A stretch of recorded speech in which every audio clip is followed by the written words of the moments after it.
And hey, May is National Bike Month, celebrating warmer weather, bluer skies, and great biking conditions. Here in Seattle, Kaiser Permanente is holding their Bike Everywhere breakfast this morning, hoping to encourage more people to become less dependent on cars and rely more on bikes, local trail systems, as well as green transportation. Joining me now from the event itself is Paul Tolmay. Good morning. Good morning. How are you this morning? Very well, thank you. Now, you are with the Cascade Bicycle Club. So tell us about what's going on this morning. You are expecting hundreds of bikers to show up.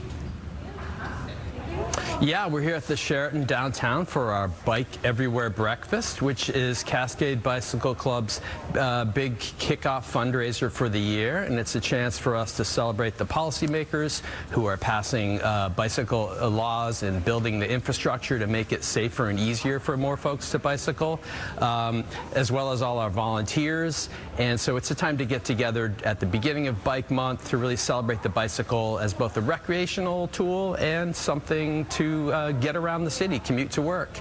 So speaking of laws and infrastructure, I know that this year's theme is building a bikeable future, and it is inspired by last year's Move Ahead Washington transportation funding package. So what is Cascade Bicycle Fund hoping to see coming from those funds?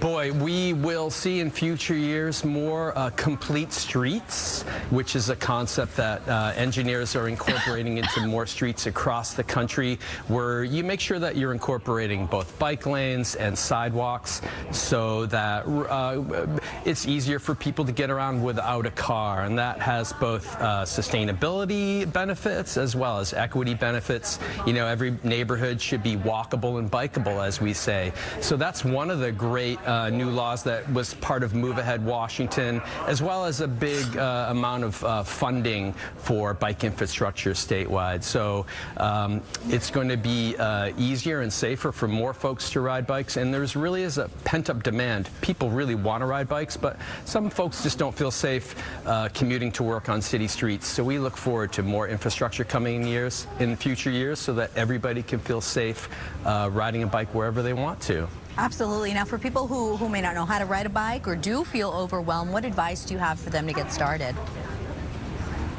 Yeah, well, Cascade Bicycle Club has we put on events like the Seattle to Portland. We do policy work to ensure there's more infrastructure, but we also do a lot of education. We have a big education department, which if somebody, one of your listeners or watchers hasn't ridden a bike in many years since their childhood, we do learn to ride classes, as well as all sorts of urban cycling techniques classes. So I would go to cascade.org. Check out what classes we offer if you want to brush up on your skills. And virtually any day of the week, we have a program called Free Group Rides, where people who don't have a ride buddy can sign up for one of our free group rides, and those are taking place all around the Puget Sound every day of the week. What wonderful opportunities there. Paul Tolmay with the Cascade Bicycle Club. Thank you so much. Thank you very much.